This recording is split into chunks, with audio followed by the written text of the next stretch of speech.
The war had long since retreated from the towns and fields, but not from his bones. Major Thorne rode with the silence of a man who'd seen too much and spoken too little. His coat, worn and sun-bleached, shifted as the wind rolled across the high plains, lifting dust and memory alike.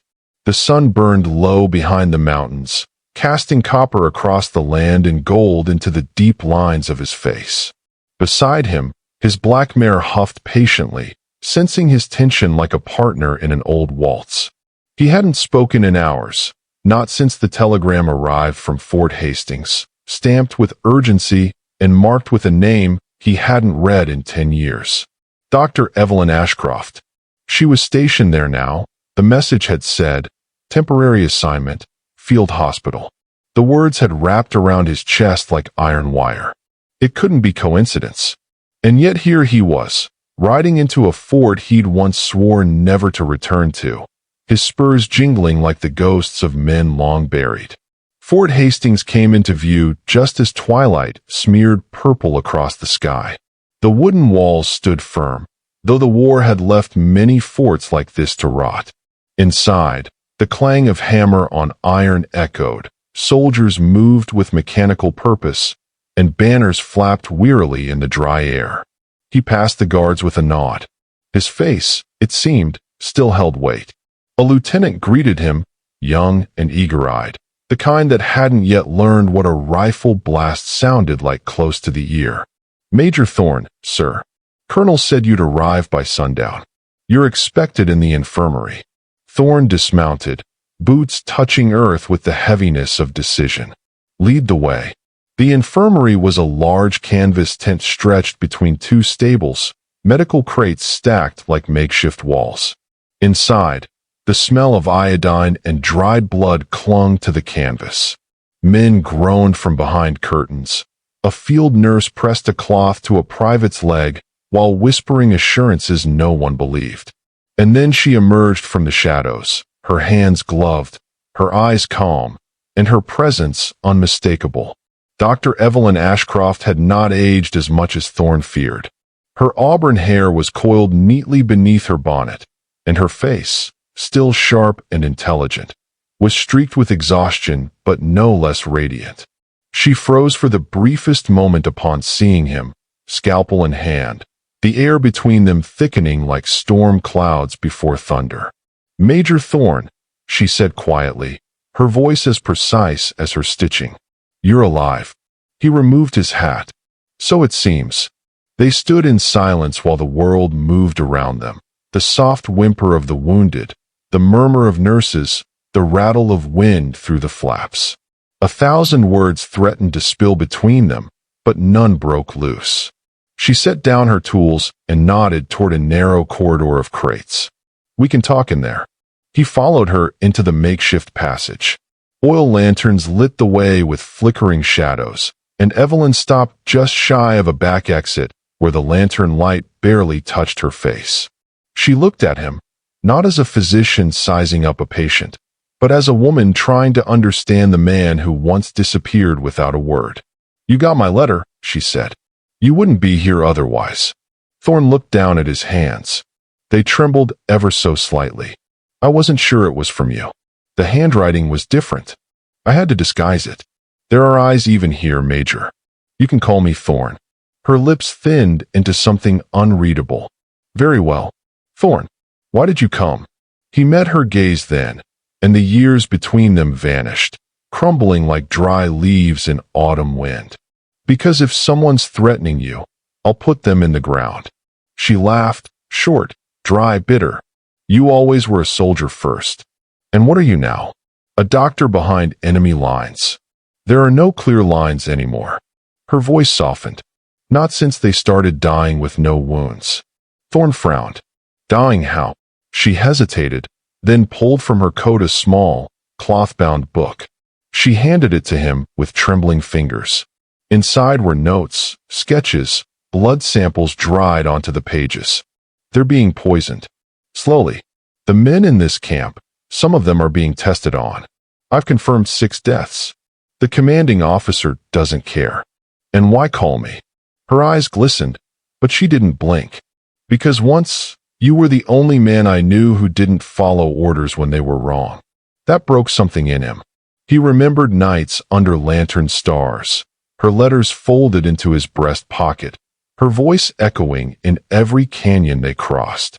He remembered her promise, asterisk, I'll wait for you, asterisk, and how he never returned, not because he forgot, but because he was too broken to believe he deserved her. He handed the book back. You did the right thing, calling me. They were quiet again. This time, it was Evelyn who reached out, her fingers brushing his sleeve. Do you still carry it? Thorne's eyes darted away. He reached inside his coat and pulled out a worn locket. Inside, a photograph of her, faded and cracked. Never took it off. The distance between them closed like a drawn curtain. But before the moment could bloom into something whole, a soldier shouted from outside. Doctor, we've got another, coughing blood. Evelyn stepped back, the moment severed. I have to go. Thorne nodded once, jaw set. And I'll start asking questions. She was already gone, back into the suffering, back into the fire. Thorne stepped out of the passage, and the cool night wrapped around him. His mare neighed softly from the post, sensing the shift in her master. There was no turning back now. He had come to protect the woman he lost, but what he found was darker than betrayal. And someone in this camp wanted Evelyn silenced. He'd find out who. And this time, he wouldn't run. The dead man on the cot was barely 20, his face already pale as wax, lips blue, breath gone. Dr. Evelyn Ashcroft stood over him with blood on her gloves and fire in her eyes. She removed the stethoscope from his chest with a tight motion, shook her head once, and drew the canvas sheet up over his face. The orderly behind her bowed his head, saying nothing. This was the third that morning, all with the same symptoms, blood in the lungs, fever without cause, skin darkening around the fingernails. It wasn't cholera, it wasn't typhoid, and someone knew exactly what it was. Thorne watched from the tent's edge, silent, hands clasped behind his back. He hadn't spoken to Evelyn since the previous night, but he hadn't left the camp hospital either. He'd seen enough death during the war to recognize when it wasn't natural. The soldiers weren't falling from enemy bullets or festering wounds. They were being erased from the inside out, quiet and systematic. Evelyn moved like a ghost now, steady but thinner than he remembered, worn down not by time, but by something darker. Guilt? Pressure? Or something else entirely? A grizzled sergeant stomped in, dragging a weak, trembling soldier with him. The man collapsed as soon as he crossed the threshold, coughing up a thick, reddish sputum onto the straw-covered floor. Another one, the sergeant grunted, woke up screaming blood. Evelyn rushed forward without pause, kneeling beside the man and signaling for water and cloth. Get me quinine, she ordered, and keep him upright. She didn't need to look at Thorne to know he was still there. She could feel him, like a winter wind at her back, cold and familiar. As she wrapped the soldier's trembling frame in blankets and tried to ease his spasms, she spoke without turning. This is the 7th man from the same regiment. All healthy before they arrived. All showing symptoms within 2 weeks. Thorne stepped closer, eyes on the soldier, jaw clenched. Which regiment? 2nd Colorado Volunteers. They were stationed at Blackridge before coming here. I know Blackridge, Thorne muttered. It's a ghost post. Empty since the cholera outbreaks. She nodded. Or so they said. These men never saw cholera. They're being used, Thorne. Tested on. He crouched beside her, careful not to disrupt the scene. By who? And for what purpose? She looked at him then, truly looked. Eyes locking, silent words exchanged. That's what we need to find out. He rose to his feet and stepped out into the sunlight, boots crunching gravel as he walked across the compound. Soldiers milled about, most oblivious to the dying men hidden inside the infirmary. Thorne's presence turned heads. His uniform wasn't standard issue, his face etched with too many stories. He made his way to the quartermaster's office, where supplies and assignments were logged. If Evelyn was right, and his gut told him she was, there would be a trail. The quartermaster was a portly man with a heavy mustache and a distrustful glare. He looked up from his ledger as Thorne entered. "Help you, sir?" Thorne flashed the telegram he'd received days earlier. "I'm here on authorization from General Clark's office. I need full logs on the 2nd Colorado. Transfers, medical shipments, rations, everything." The man hesitated, eyes narrowing. "Don't usually hand that over without proper signature." Thorne leaned in, voice low and deliberate. "This isn't a polite request. You can either hand over the logs or explain to your commanding officer why you obstructed an investigation into soldier deaths. I'll give you 1 minute." Beads of sweat formed on the man's temple. He shuffled papers, unlocked a small chest behind him, and retrieved a bound set of records. "They were moved from Blackridge 2 months ago," he muttered. "Rations were different, though. Some came in labeled with new suppliers. Not the usual ones." Thorne took the ledger and flipped through the entries. One name stood out. *** Caro and Sons ***, a supplier he remembered from years back, rumored to sell to both sides of the war when the money was right. He brought the information back to Evelyn that evening. She sat by the fire behind the infirmary, hands wrapped around a mug of bitter root tea. Her coat was draped over her shoulders, but she looked cold nonetheless. "I have a name," he said, sitting beside her. "Caro and Sons. They supplied food and medicine to Blackridge before the transfer. I fought near there once. The men started dying, and command blamed the water. But it wasn't the water, was it?" She didn't answer at first. Her eyes were fixed on the flames, dancing like fevered memories. "My father trusted Caro once," she said softly. "He believed their vaccines could save children on the frontier, until a shipment killed 4 in a single village. Caro was never punished. Too many generals had contracts." Thorne felt something cold settle in his chest. "You think they're testing something on our own men?" She looked at him, face worn but determined. "I don't think. I know. And the colonel here? Either he's involved, or he's too cowardly to confront it." He leaned forward, elbows on knees. "If we expose this, we'll be hunted. This goes beyond just Hastings." Her voice was steady. "Then let them hunt. I've seen too many boys die, Thorne. I won't stand by anymore." The fire snapped between them, lighting her face in flickers. She was no longer the young woman he remembered beneath moonlit balconies, whispering poetry and hope. She was steel now, hardened by loss, driven by duty. And still, beneath all of that, he saw the same soul. He nodded once. "Then we do this together." She smiled, not soft, but true. "I was hoping you'd say that." And for the first time in years, Major Thorne felt like he was walking toward something instead of running away. The night was colder than usual, a creeping chill that wrapped around the tents like suspicion. Thorne stood just beyond the perimeter, watching the horizon while pretending to smoke. He hadn't touched tobacco in years, but the habit served its purpose. Men left him alone. Behind him, Fort Hastings buzzed quietly, as if the entire place had learned to whisper. Too many sick soldiers, too many closed mouths. And now, with Caro and Sons at the center of it all, the truth felt dangerously close. Inside the infirmary, Evelyn sat at her small desk, the ledger open beneath the flickering lamp. Her handwriting lined the margins, notes on symptoms, inconsistencies in ration deliveries, death counts. Each entry was a nail in the coffin of whoever was orchestrating this. She ran her fingers through her hair, tugging gently at the tension building behind her temples. Her exhaustion had settled into her bones, but it wasn't enough to stop her. Not now. The canvas flap rustled. Thorne entered quietly, shutting the wind out behind him. He dropped a folded piece of parchment onto the desk in front of her. "That's the signature of Colonel Whitaker. Shipment approval dated 1 week before the first case here. Same batch numbers." He knew. Evelyn's eyes scanned the paper. The confirmation hit like a stone dropped in a still pond. Then he's part of it. He authorized poison to be fed to his own men. Thorne nodded grimly.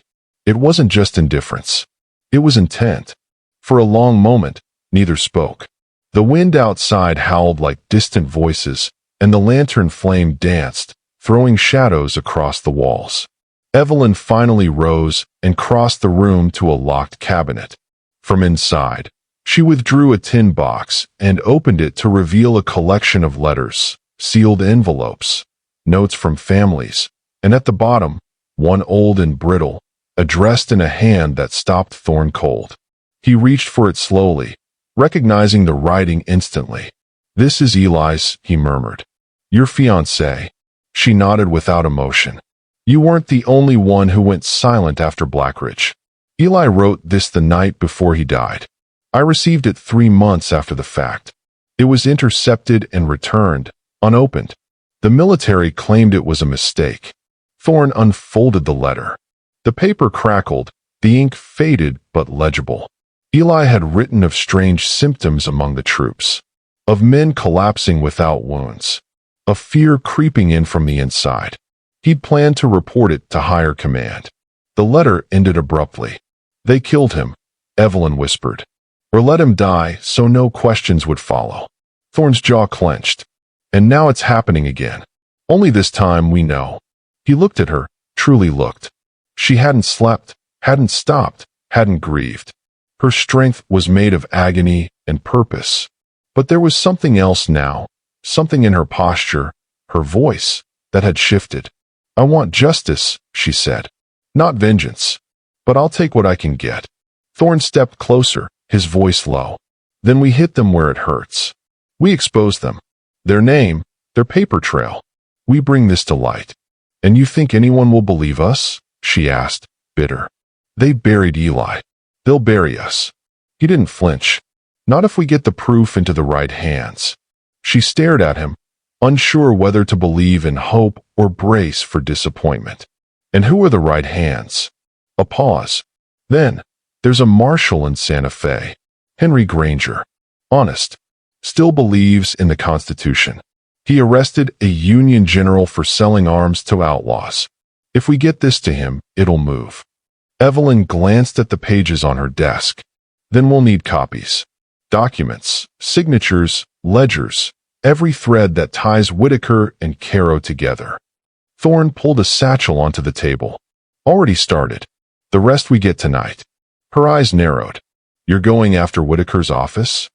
He nodded. "He leaves the headquarters every night for supper and cigars with the supply officers. He won't return before midnight. I'll have 20 minutes. "I'll go with you," she said, already reaching for her coat. He stopped her gently. "No. If something goes wrong, they won't think twice about locking you away, or worse. You need to stay here and be ready to move if I don't come back."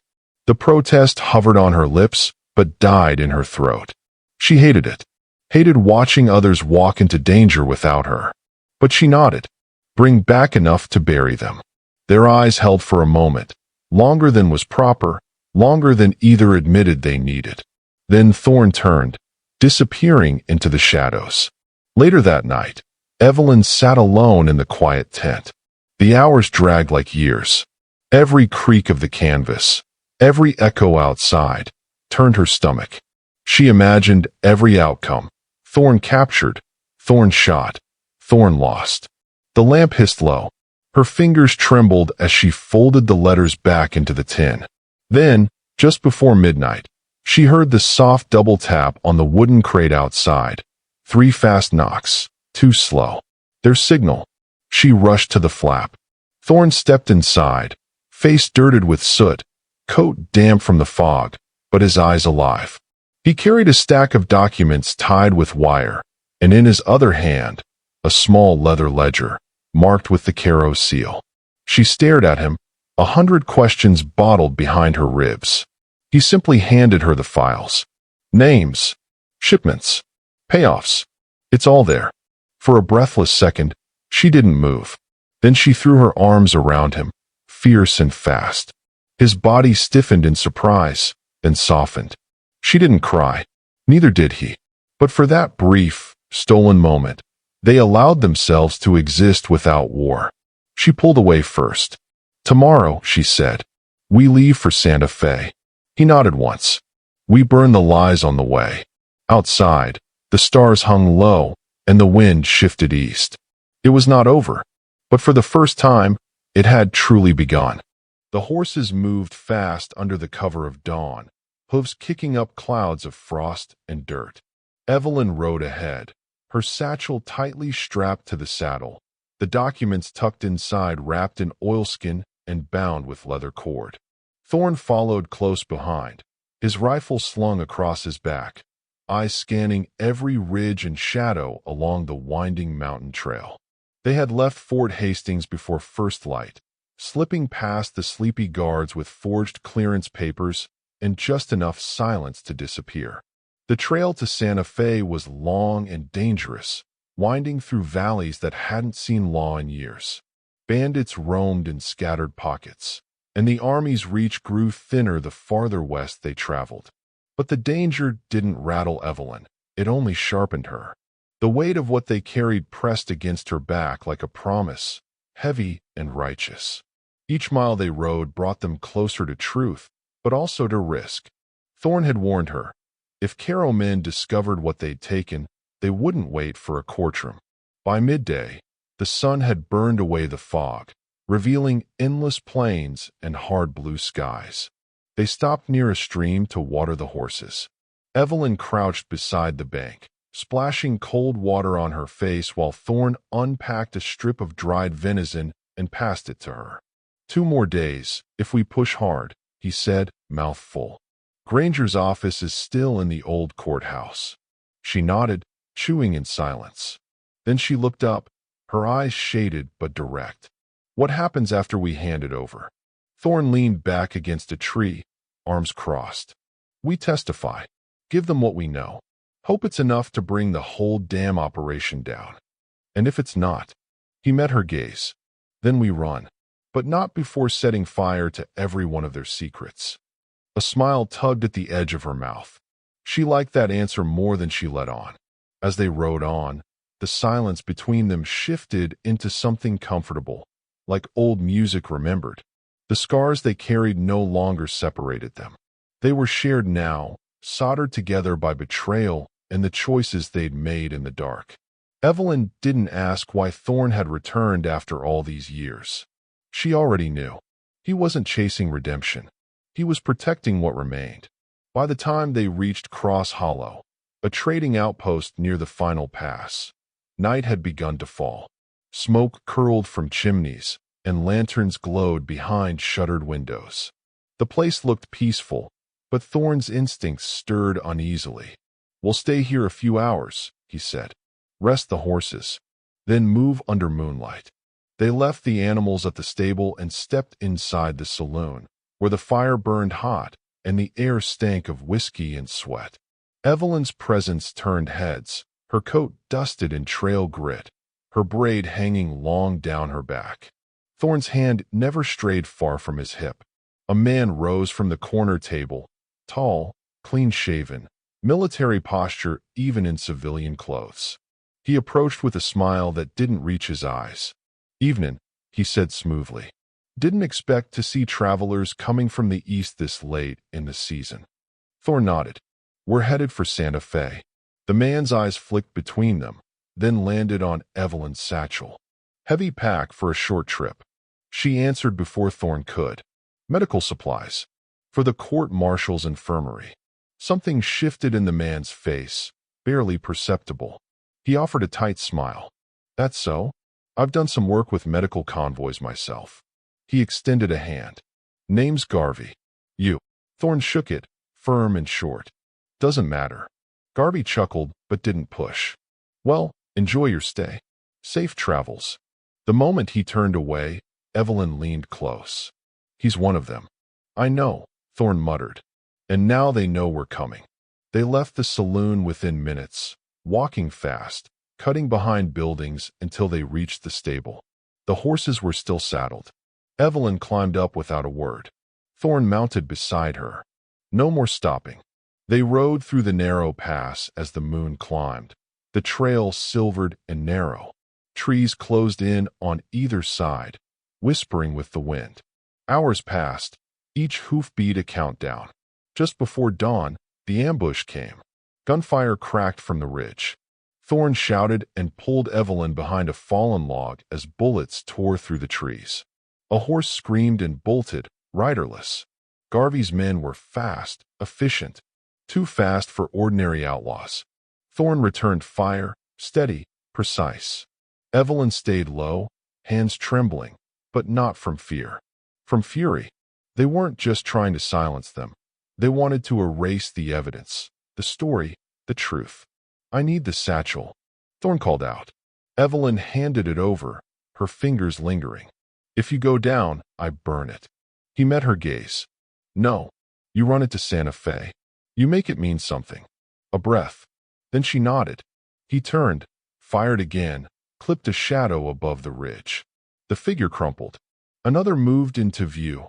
Garvey, rifle in hand, a cruel grin on his face. "You should have stayed buried, Major," Thorne snarled. "And you should have never touched our man." He lunged from cover, firing as he moved. Evelyn didn't watch.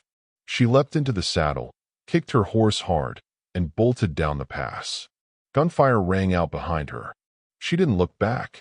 Hours later, covered in blood and dust, Evelyn staggered into Santa Fe. The courthouse stood tall in the morning light, a bastion of law that hadn't seen a real war in decades. She threw open the doors, stumbled inside, and dropped the satchel at the marshal's desk. "Proof," she gasped, "of murder, of treason. Get Granger. Now." The clerk stared wide-eyed, then scrambled. As the marshal appeared, pistol at his side and questions in his eyes, Evelyn collapsed into the chair. She didn't know if Thorne had survived, but she knew this. The truth had made it, and that was enough to start a war.